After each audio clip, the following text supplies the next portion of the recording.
Hello, everyone. Welcome to today's short webinar.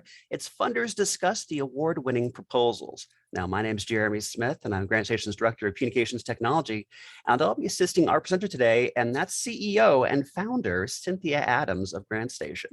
Now, we'll be using the chat section to talk to each other and confirm ideas as we move through today's webinar. But if you have a specific question or maybe a longer one, feel free to ask those by entering them into the Q&A section. We'll be able to track them better and answer them during the webinar. Now, an important point, we will be providing you with a link to the full recording today. So don't worry about that. That will arrive through your webinar registration email by Wednesday of next week. Now, before we begin, though, I want to remind you a little bit about why you're here today. Now, this summer, GrantStation ran its biennial winning grant proposal competition. With over 200 fabulous submittals, the judges narrowed it down to 3. And from that small pool picked our winner, which is the Conservation Trust for North Carolina. Now, who penned this award-winning proposal? So the Trust Executive Director, Chris Canfield, will be joining us, as well as Cynthia Adams, who is the CEO, as I mentioned, of GrantStation, and 2 of the judges, that's Fallon Peterson, a program officer from the Nord Family Fund, and Michael Renner, a strategist, for the Missouri Foundation for Health. So I'm going to go ahead and hand it over right now to CEO and President of GrantStation, Cynthia Adams. Thank you, Jeremy, and welcome everybody. I'm so glad you could join us today. We really had fun with this contest. As Jeremy said, we run this contest every other year because it just shows, in our minds, it shows a little respect to the grant writers that are out there, those folks that are putting a lot of time and energy, their heart and their soul into writing proposals to secure the funds they need to do their good work. And as Jeremy mentioned, we usually get between 200-300 submissions every time we run the contest. Part of the reason we run the contest is because the award-winning proposals, as well as the runners-up, we publish on the GrantStation website, so our members can constantly refer to and read through proposals that have already won awards. It just, I don't know, for me, I mean, I've been a grant writer for many decades now, and it just has always been so helpful to look at something that someone's done that I know has been successful. I learn a lot by example.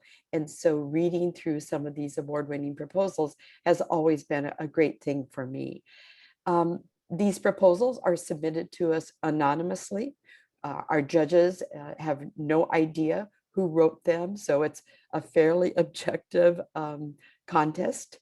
And this year, our winning proposal was written by Chris Canfield, and it was called Seeding Resilience. Actually, it had a longer name than that. It was called Seeding Resilience.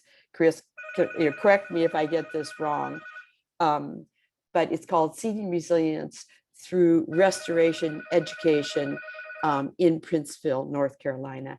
And Chris he's the executive director. Excuse my phone, for some reason it's ringing.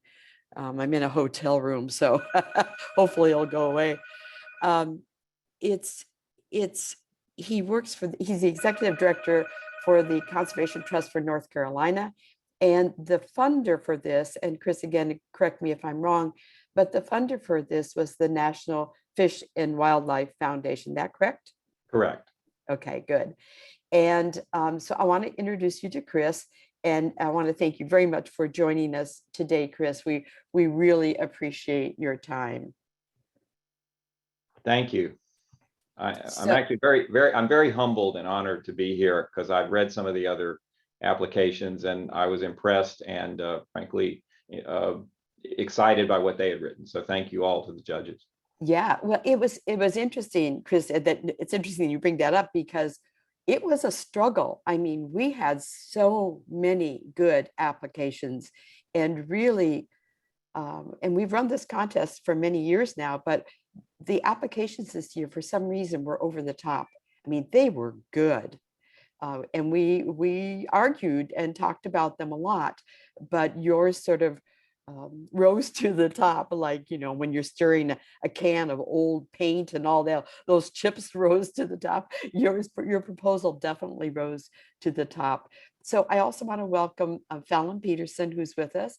Hello, Fallon. How are you today? Hi, I'm excited to be here. Oh, good. Thank you so much. Fallon is the program officer for the Nord Family Foundation. And then Michael Renner is also with us. And as Jeremy said, he's a strategist with the Missouri Foundation for Health. So I want to thank you both for being with us today. So I thought we would start by, Chris, I thought we would start off today's discussion by having you summarize the project, and perhaps to do that you could actually read for us those, maybe one or two of the opening paragraphs of your proposal, because I felt as if that introduction had a certain flow to it that was, somewhat unique and really sets the stage for the reader. Because instead of starting out with this sort of overarching goals or vision, which I think a lot of us do when we're writing proposals, you caught our attention by diving directly into the project itself and really entwining that description with the history of the place. So if you could just read the first few paragraphs, that'd be great. Surely, Cindy. Seeding Resilience will design and install green infrastructure on the grounds of the recently renovated and flood-proofed Princeville Elementary School building. This project is part of an ongoing multifaceted resilience engagement with and for the town of Princeville, North Carolina, the nation's first town chartered by African Americans following emancipation. In this proposal, project partners will build on their history of learning and cooperation with the people of Princeville to implement a series of green and gray infrastructure enhancements. Great, thank you. I felt like that opening set the stage in a way that a broader goal or vision, that you're trying to achieve doesn't. And that's one of the reasons that caught my attention. And Michael and Fallon, I'd love to hear your thoughts about, well, not just the opening, but the proposal in general that Chris, submitted for the contest. Fallon, maybe we could start with you. Yeah, so first I do want to thank GrantStation and Cindy for inviting me here today to engage in this conversation. And in preparation, I did reread the proposal written by Chris. And I must say, I still appreciate how well the proposal was written. And to answer your question, what really resonated with me most would have to be the project narrative section, where Chris speaks to long-term conservation and community outcomes. The project shared the need for the work being done by the Conservation Trust of North Carolina of reducing the flood risk, but more importantly, it shared how the community of Princeville, North Carolina expressed and welcomed this work. It showed inclusion, it brought community voice and supported the need of the work seen by those living in the town. Right. Which, ultimately affects the overall success of the work being done. Right. Yeah, I agree with you there. I felt as if it was, it was funny because the proposal, it was near and dear to my heart because I've been an active environmentalist my whole life. So the issue was also, to me, of course, very important. But there were some of the other proposals that were maybe health and human service, focused on health and human services or whatever. It was interesting because even though this particular proposal was near and dear, some of those other proposals caught me so much. I'm trying to remember the one we all loved so much. Remember, there was one Fallon that we just thought was fabulous. And it's sometimes the issue really isn't what sells the proposal. It's how you present the issue. And Michael, I know you've been doing this for a very, very long time. So maybe you could speak to that a little. Sure. So we always start with the project abstract because that's going to set the stage. It's going to set the tone for what follows. And this particular one, for me, met the criteria that I always look for: clear, concise, and compelling. So I wanted to know more. I got a sense of the town's history and importance. I got a sense of what's to be done to address the flooding problems. And then I got also a sense of the extent of the solution and what the trust was going to do to build on and improve the restoration that had already happened. So to improve on the solution. And he did that all in just over 200 words.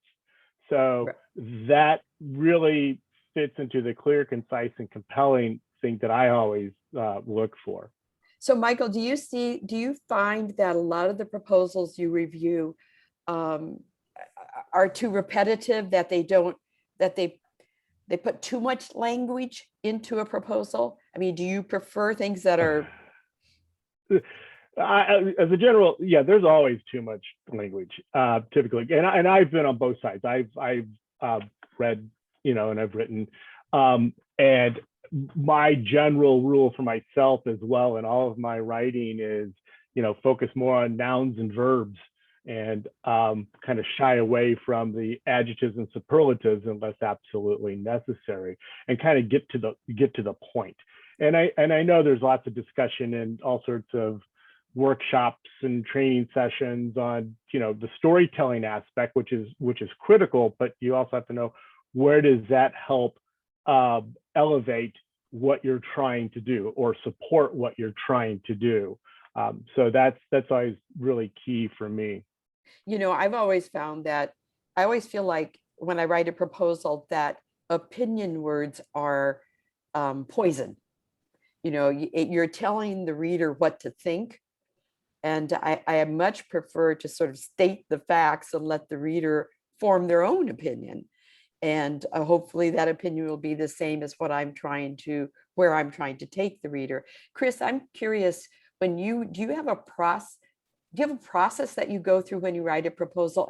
And even more importantly, the language that you use. I mean, my background is journalism.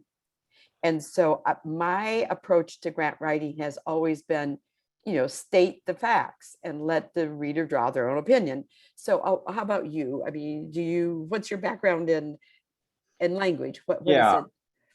I mean, my background is undergraduate mathematics, graduate degree in English literature. So I can get the metrics and I can get the story at the same time. And in my nonprofit career, my 30 years have come up through communications to then development and now executive director. So in a way, all of those flow into, I guess, seeing all the pieces of this at once. But it's interesting, the things y'all were talking about. Frankly, the National Fish and Wildlife Foundation format forces some of the things you were talking about.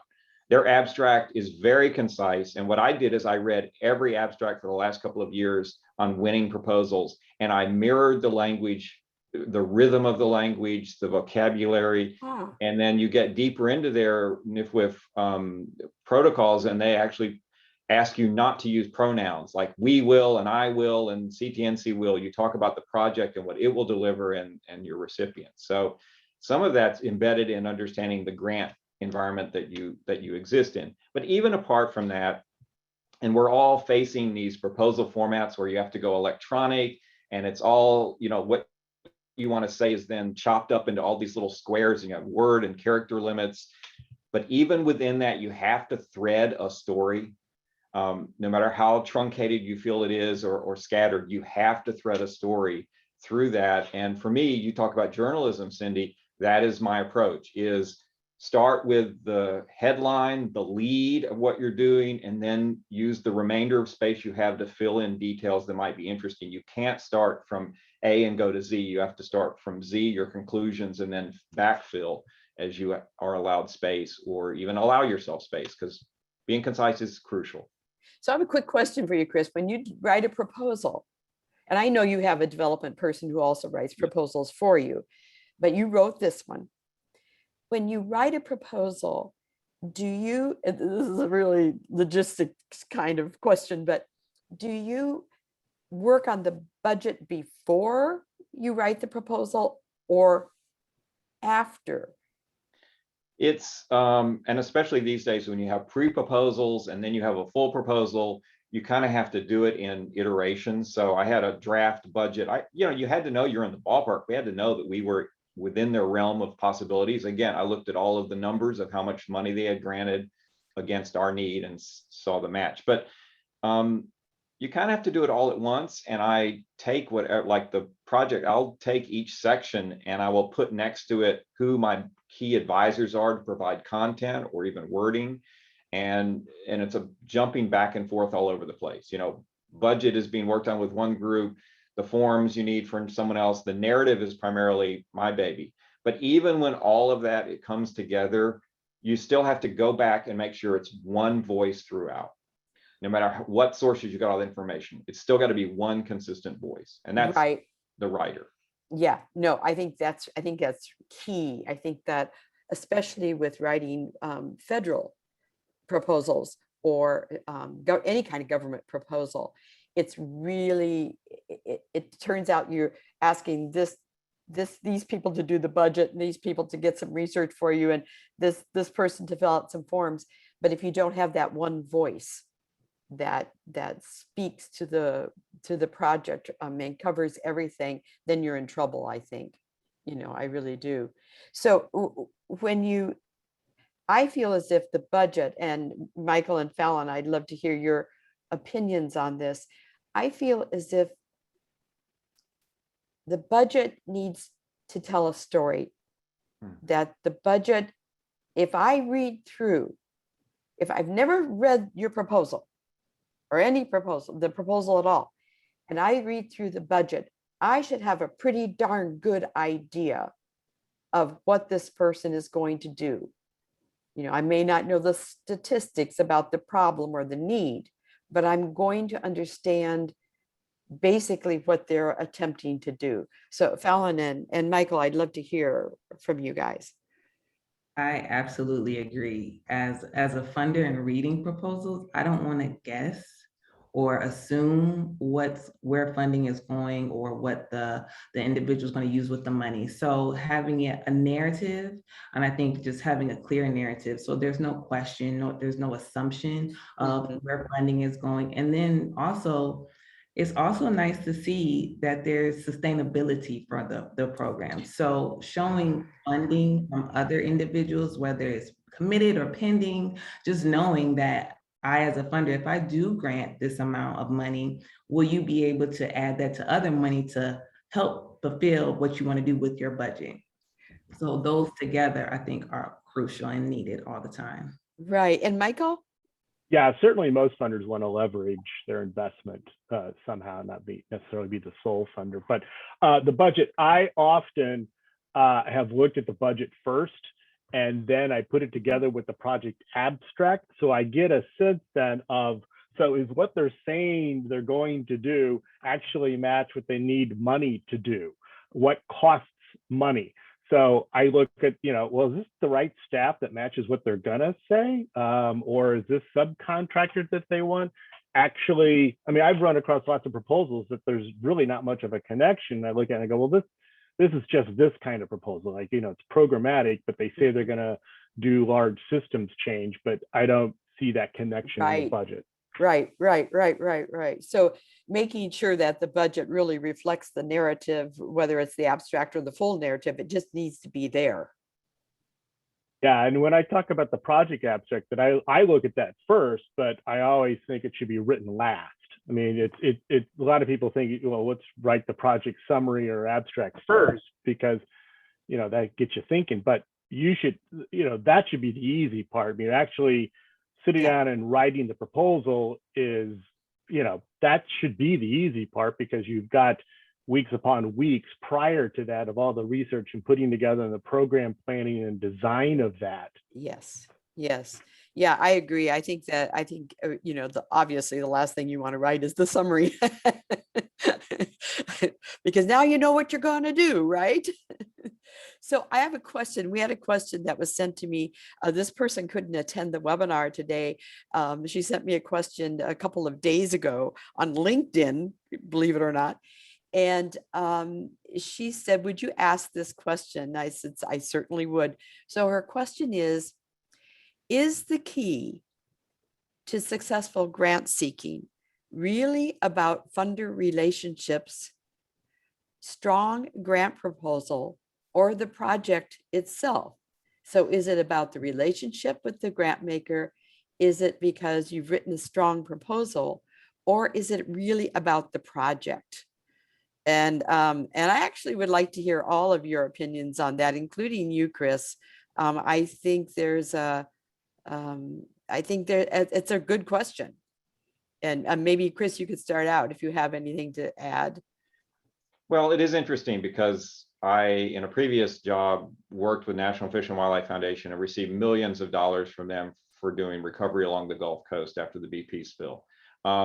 So you would think that would give me a shoe-in or a lead, but in fact, it's a totally different staff, different reviewers. It's a large organization. So while I was familiar with them, that I don't think that gave me any particular advantage. What I did do though is reach out to the program officers with an early version of this proposal, and they told me it was in the wrong category and unlikely to be successful, and it caused me to reshape the entire proposal, just so that outreach was really crucial. But I don't also think you can make sow's ears out of silk purses out of sow's ears. If your project isn't worth anything, you can try to dress it up. Or more importantly, it may be a great project, but you have the wrong funder and the wrong approach. Right. So that's where I am. Yeah. Right. Fallon, comments about, is it really about funder relationships or the strong grant proposal or the project? I think it really depends on the funder. I've seen where organizations like to do things with organizations they know. So it's that relationship piece.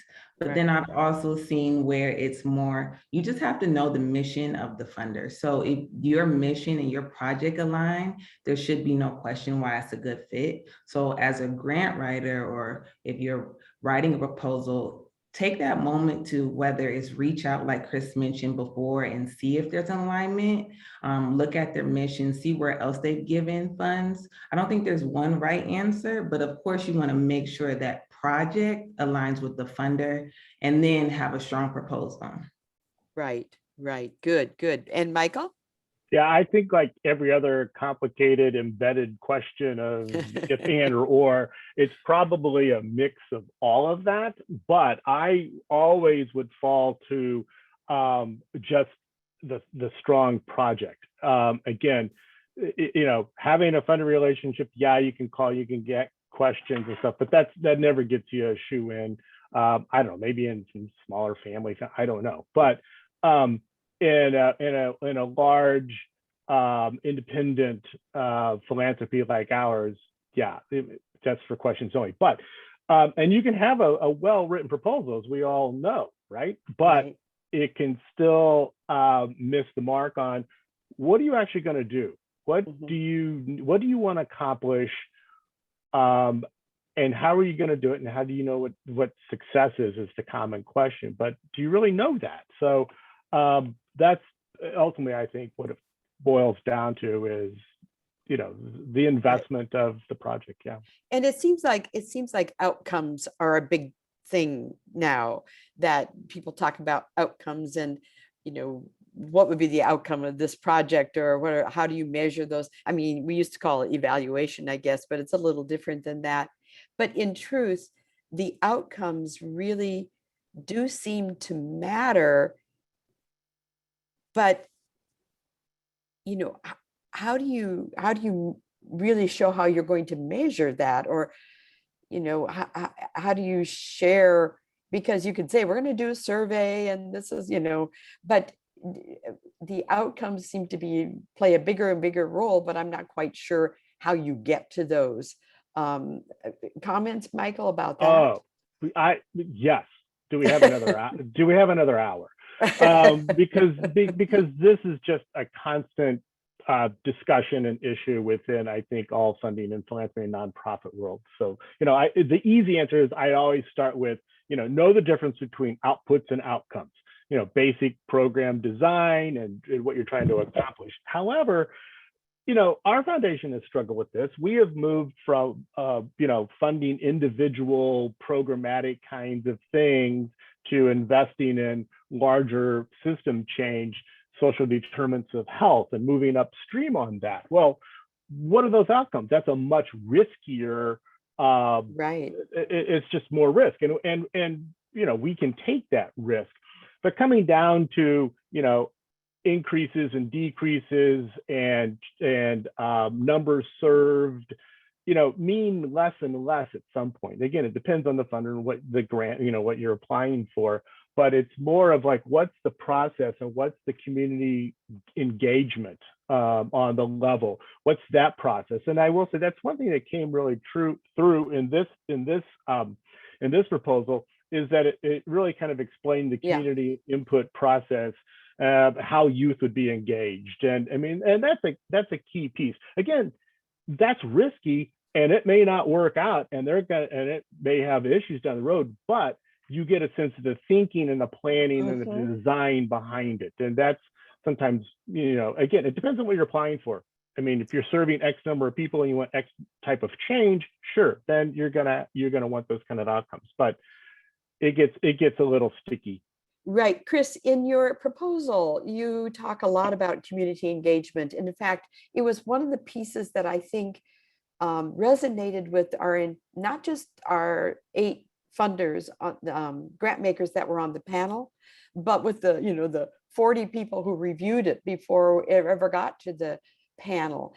You had clearly stepped up your game when it comes to community engagement. I wonder if you could talk a little bit about it, not just in terms of how you did it, but let the people that are listening know a bit about how you're engaging the community.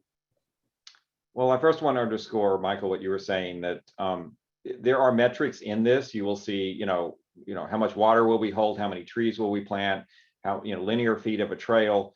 That's not the point of this grant. It fits the check boxes of NIFWIF on those areas, but it is what this grant does to build a trusting relationship with a community that we have a long-term commitment to, as long as they will have us. And we work at the pleasure of the community, not because we can impose ourselves there. So it's a constant learning process. And frankly, we come up with outcomes that we are willing to change. If the community in the process itself changes its goals, we will change those, and we will explain that to the funder later. I'm sorry, the funder does not get to rule my community relationships, because it could blow up at any time if we do the wrong thing for the wrong reasons. And funding, we want to make sure that 80% of these funds go out and land in the community, not into our coffers, which means our general operations had better be funded through other means than grants, because I want this grant money to go as far as possible in the project. So, and we had the community read this entire proposal. All of our funding proposals go to our community leaders before we send them in, because we do not want to misrepresent or claim to do or say things on their behalf that aren't their view of the world. So that's a novel approach from my 30 years in this business. No, that's a very novel approach. Fallon, you're smiling. What do you think of that?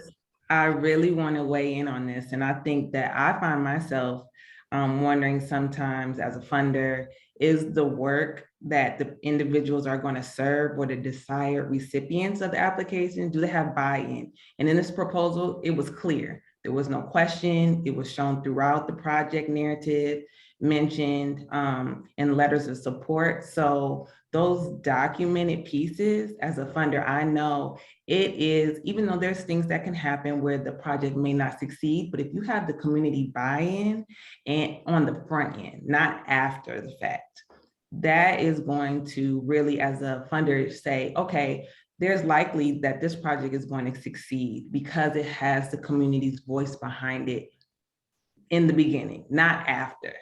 So I love that piece.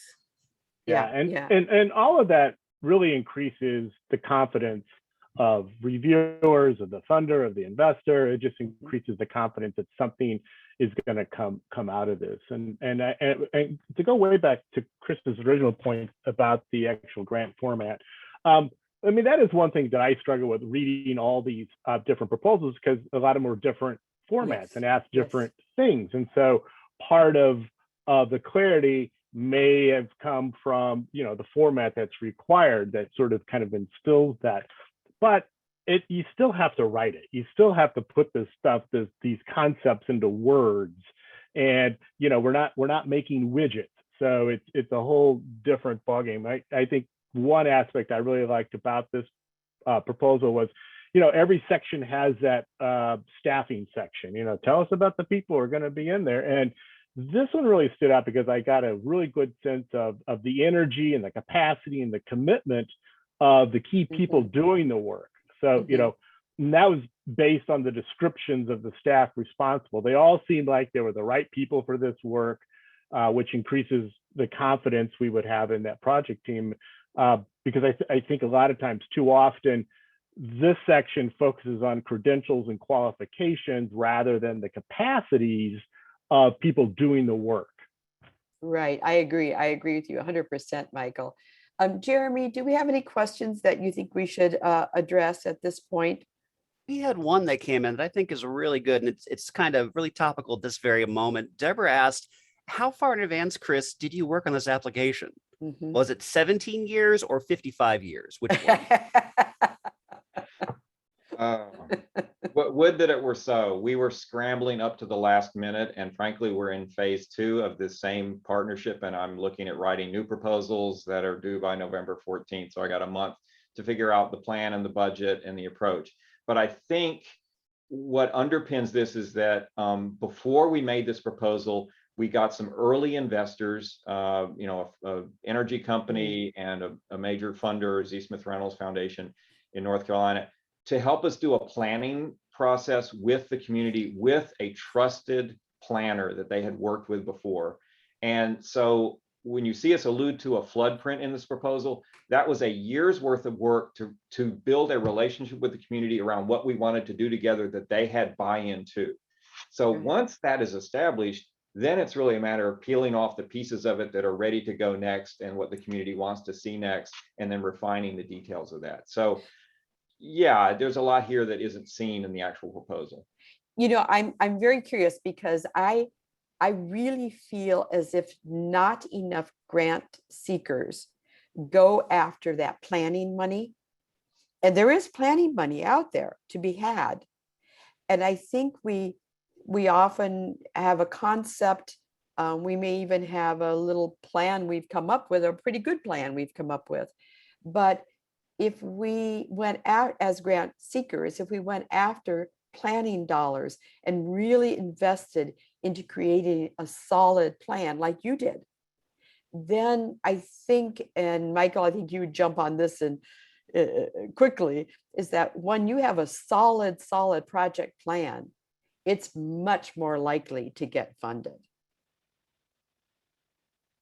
Absolutely. Yeah.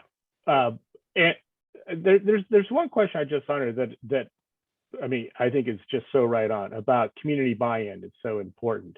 And it says we tend to think so much about sustaining funding for our projects. And there's no point in seeking funding for unwanted projects. So one of my rules of thumb about all this is that that it has to be clear that what you're doing, what you're seeking support for, meets some sort of customer need or demand, versus what sometimes happens is you're searching for customers once the thing is funded.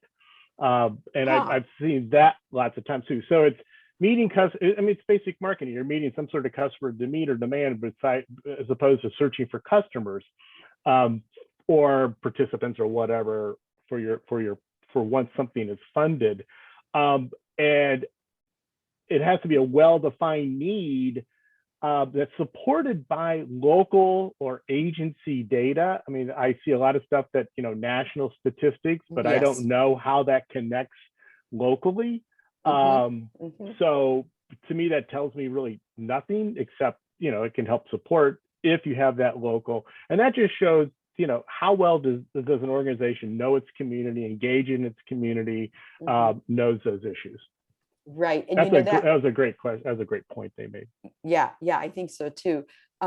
I would be interested, we don't have an awful lot of time left, but I would be interested in knowing, especially Fallon and Michael, but Chris, you can chime in here too, but is there a red flag that comes up when you're reading a proposal and it almost immediately goes into this, we're not going to go down this road pile? Is there something that people do that it almost immediately turns you off in terms of, no, I don't think my board or I don't think the review committee will buy into this?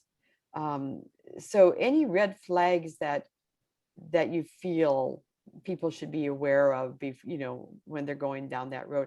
Fallon, do you want to start here?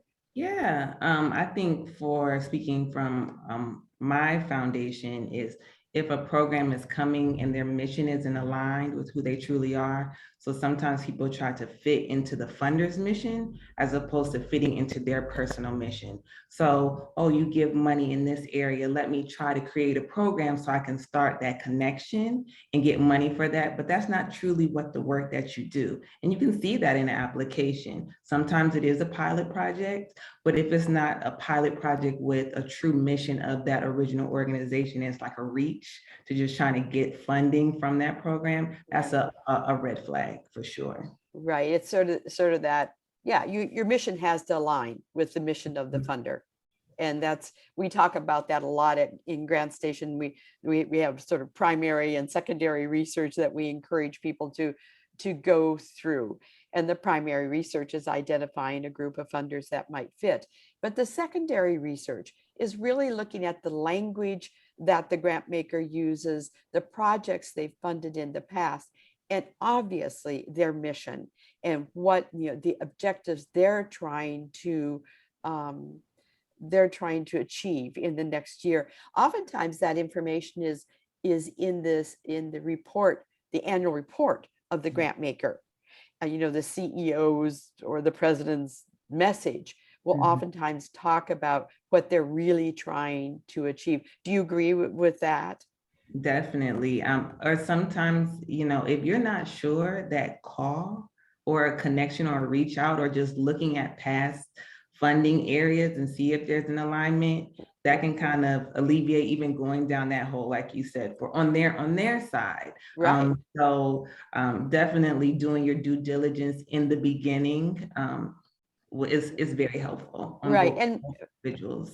Right. Thank you, Fallon. And Michael, red flags?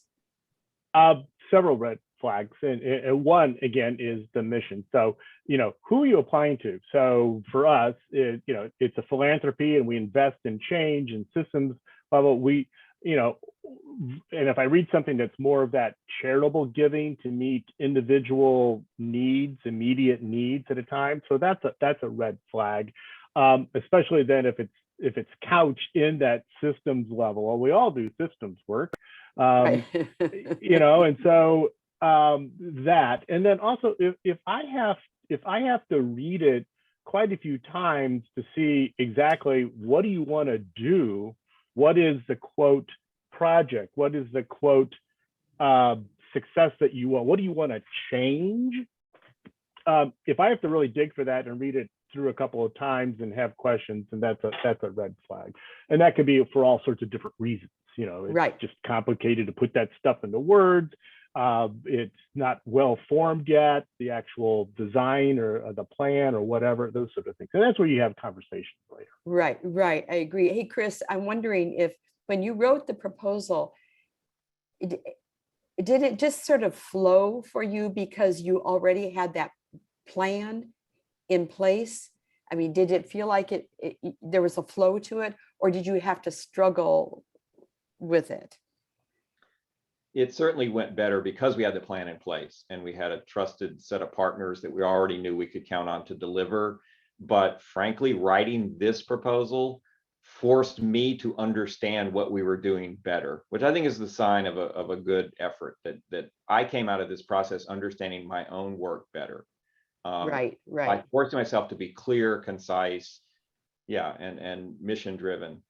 And I will say on the mission point, Fallon, and both of you or all the people, a lot of our organizations are having to change how we see our missions. A traditional conservation organization wouldn't be in this space, but in Yeah. 2019, we totally revamped our mission to be about community and climate and equity.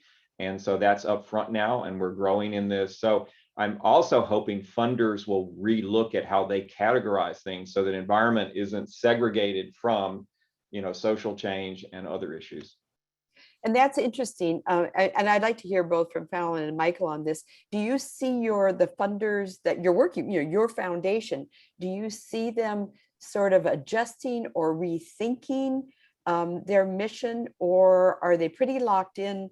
And, what's their approach right now? Because a lot of things are changing. So true. And we're in strategic planning right now. So everything is on the table: mission, vision, values, the point of equity. Equity looks a lot different than just inclusivity. It's talking about environmental equity. So really just being mindful of the communities that we're living in and that we give in, and staying, I don't know if the best word is to say up to date, because things are changing. We can't just we started 30 years ago, we're going to stay the same way we were before. We're adjusting to the times, for sure. Right. And you're with a family fund. Yes. So right. do you have a lot of people on your board that are family members? Majority are family members, but we do have community partners as well, and we have professional staff. So that coming in with the family members really gives honoring the family, but then being mindful of the communities and where we give and what's happening and staying up to date. Right. How about you, Michael? Is there any change at the Health Foundation? Sure. So we've been around about 20 years, Mhm. and we were a health conversion foundation. Right. And so I had a little problems with instability on my network. Can you guys hear me okay now? Yeah, no, we can hear you. Okay. Anyway, so we've been around 20 years, and from the very beginning, we're a health conversion foundation. But certainly over the years, I mean, we went through a whole strategic reassessment a few years ago, and our mission now just. Yeah, we lost you. Jeremy, are you there? I am here. Communities to thrive. Okay, let's see if we can get Michael back. Oh, In the middle of your speech, it froze with your mouth open. It's the nightmare everyone has on Zoom. I'm sorry. yeah, no, I get it. We're all trying to figure out our internet section. So I was just stating what our mission is to eliminate underlying causes of health inequity. So within that, there's a lot of space for us to go way upstream. Right. That's good. Listen, we are almost out of time. Jeremy, are there any last minute questions we should take? All of our questions would probably take another hour to deal with. So we may want to just do some final thoughts. There were some great questions here, and I'm going to do my best to get answers mailed out to people after the fact. Okay. But other than that, Cindy, I'll let you go ahead and wrap it up with everyone. All right. Thank you. I want to thank you, Michael and Fallon and Chris. And Chris, just any last minute words? You might want to make a little pitch for where you're at. Well, yeah, we are planning this multiple layers for the years to come. And so any funders or any collaborators interested in learning, I'm always happy to speak with anyone about what we're trying to get accomplished, and new insights are helpful. Great. That's great. Fallon, any last minute comments? No, I think that this was great. And I think always put yourself out there. Sometimes you can ask a funder, are they willing to speak? And that can go a long way. Yeah, I agree. I really agree. And thank you for joining us today. Michael, any last final words? Just keep it up. Everybody keep it up. Well, thank you again for sitting as a judge on one of our panels, and for joining us today. And thank you, Fallon. Thank you, Chris. And I hope everyone has a good day. And if you have more questions, send them in and we'll get a hold of them. And if you want to do that, you can simply email GrantStation directly at info@grantstation.com. Quick reminder to receive a copy of this recording. Be on the lookout for that next week. As always, we hope to see you at a future GrantStation webinar. Everyone, again, thank you for joining us and have a great day. Goodbye, everybody. Bye-bye. Thank you so Bye, much. bye-bye. Thank you.